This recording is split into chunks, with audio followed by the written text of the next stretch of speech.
prophecy of City of Palms. The City of Palms is the location of Christ's baptism and Christ's revealing. And this is important to look at when we look because it has a very specific significance to the burial location, to the millennial reign of Christ, return of Christ, and symbolisms that are used in the City of Palms. And looking to the book of Deuteronomy, we find that Moses looked over the region where Christ was baptized and looking upon the promised land. In the book of Deuteronomy, chapter 34, verse 1 through 6, it says, And Moses went up from the plains of Moab unto the mountains of Nebo, unto the top of Pisgah, that is over against Jericho. And the Lord shewed him all the land of Gilead unto Dan, and all Naphtali, and the land of Ephraim, and Manasseh, and all the land of Judah, and of the utmost sea, and the south, and the plain of the valley of Jericho, the city of palm trees. Unto Zoar, and the Lord said unto him, This is the land which I swear unto Abraham, unto Isaac, and unto Jacob, saying, I will give it unto thy seed. I have caused thee to see it with thine eyes, but thou shalt not go over thither. So Moses, the servant of the Lord, died there in the land of Moab, according to the word of the Lord, and he buried him in a valley in the land of Moab, over against Beth Peor, but no man knoweth of his sepulchre unto this day. So looking to this, we find that the City of Palms is the only location visible from the mountain of Nebo that Moses was looking from. And this location is the baptism location of Christ.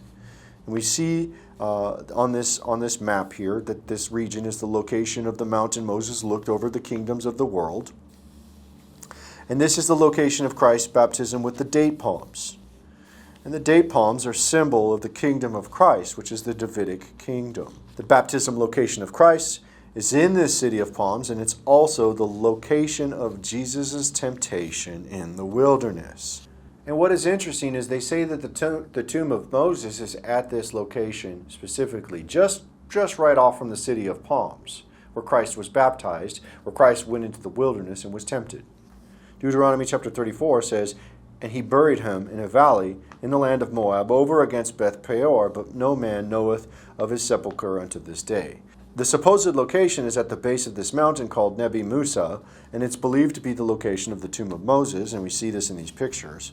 Christ, immediately after being baptized, he went eastward, further near to where this tomb was. Matthew chapter 3, verse 16 and 17 says, And Jesus, when he was baptized, went up straightway out of the water, and lo, the heavens were opened unto him, and he saw the Spirit of God descending like a dove, and lighting upon him. And lo, a voice from heaven, saying, This is my beloved Son, in whom I am well pleased. And it continues on in the next chapter, Matthew chapter 4, verse 1 through 3. Then was Jesus led up of the Spirit into the wilderness to be tempted of the devil. And when he had fasted 40 days and 40 nights, he was afterward and hungered. And when the tempter came to him, he said, If thou be the Son of God, command that these stones be made bread. What is interesting here is that Moses fasted for 40 days. And Christ went to that location where the supposed tomb of Moses is, and he was tempted by the devil, and he fasted for 40 days. And it's very interesting to note that Moses from that location looked upon the kingdoms of the world, and he was not able to go in to the promised land. But Christ was at that location that looked upon all the kingdoms of the world, and Christ overcame the temptation of the devil. Exodus chapter 34, verse 28 says, about Moses, it says, And he was there with the Lord 40 days and 40 nights, He did neither eat bread nor drink water, and he wrote upon the tables the words of the covenant, the 10 Commandments. Well, Christ did the same thing for 40 days and 40 nights near the tomb of Moses in the wilderness. Matthew chapter 4, verse 2 and 3 says, And when he had fasted 40 days and 40 nights, he was afterward and hungered. And when the tempter came to him, he said, If thou be the Son of God, command that these stones be made bread. And it is interesting that the tempter tempting Christ at this location is the same location that Michael contended with Satan over the body of Moses. The devil had a specific place there at the tomb of Moses, at that location, that was trying to fight with Michael the archangel over the body of Moses.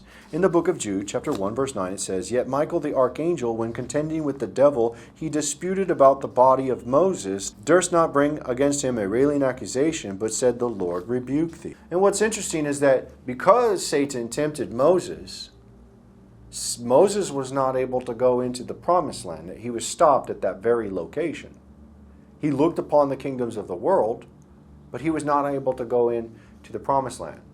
And that's Moses falling into sin, and the Lord forbid him to enter into the promised land. Because of that, he, at that Nebo mountain, looked upon the lands and all the kingdoms of the world.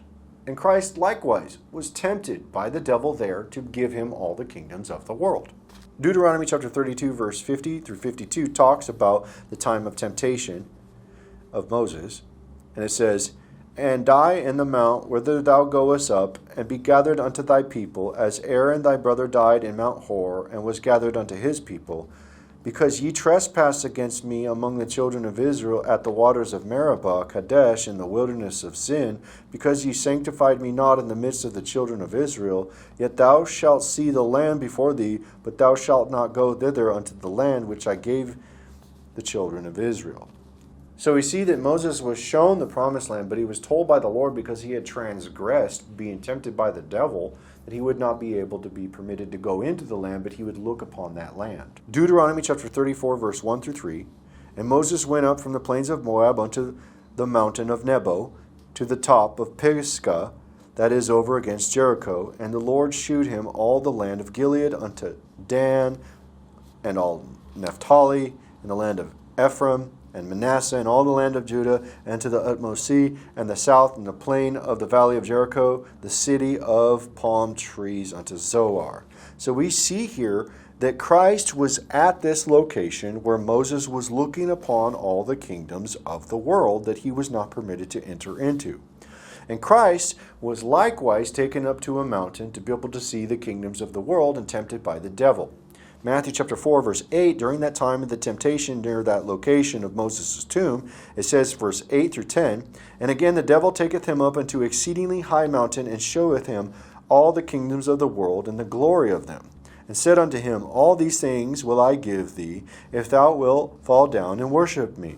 Then said Jesus unto him, Get thee hence, Satan, for it is written, Thou shalt worship the Lord thy God, and him only shalt thou serve. Then the devil leaveth him, and behold, angels came and ministered unto him." And what's interesting here is that Christ quotes Moses, quotes the Old Testament, quotes what Moses said. And there was a rectifying of what occurred with Moses in the temptation of Christ at the location where Moses was forbidden to enter into all the glory of the lands. And this is a fulfillment of a foreshadow of a prophecy where Christ will enter into the kingdom, the millennial kingdom, and with the date palms and the date palm emblems, and with the people with the palm branches, which are the martyrs, and etc. All of this is a prophetic foreshadow of the end times that you find through what occurred during the time of Moses until the time of the new covenant with Christ. And this will ultimately be fulfilled in the end times, and it'll be a fulfillment of Christ inheriting all the kingdoms of the world from that location onward, and the battle from Jericho up into Jerusalem, battling the kings of the earth and the beasts and their armies. And this is the prophecy of the city of palms.